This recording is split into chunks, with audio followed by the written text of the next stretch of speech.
తీసుకొని వెళ్ళిపోయాడు.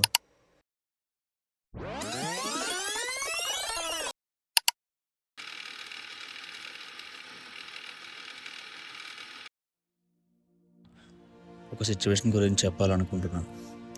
అప్పటికి నా ఏజ్ 8 మంత్స్. నేను మా అమ్మ బయటన ఆడుకుంటాను. అదేలే మా అమ్మ నన్ను ఆడేస్తుంది.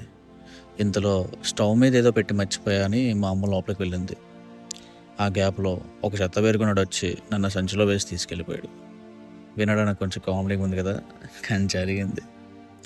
మా అమ్మ బయటకు వచ్చి చూస్తే నేను లేను. మా అమ్మ నాన్న ఏడుస్తూ కంగారు పడుతూ వెతుకుతున్నారు నేనేమైపోయానని. పల్లెటూరు కదా, అక్కడ ఉన్న ప్రతి ఒక్కరూ నన్ను వెతుకుతున్నారు. అలా వెతుకుతూ ఉంటే ఒక అతను నా ఏడుపు విని ఆ దొంగ దగ్గర నుంచి నన్ను కాపాడారు.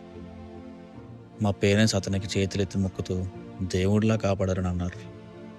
అప్పటి వరకు దేవుడు అంటే దీపం అనుకున్న నాకు సాయం అని అర్థమైంది. మా అమ్మ నన్ను గట్టిగా పట్టుకొని ఏడుస్తుంది. మా నాన్న ఏం అవ్వలేదని ఓదారుస్తున్నారు.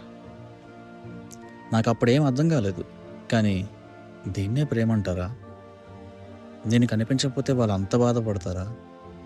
మరి మనం దూరంగా వెళ్ళిపోతే, మనం వాళ్ళని వదిలేస్తే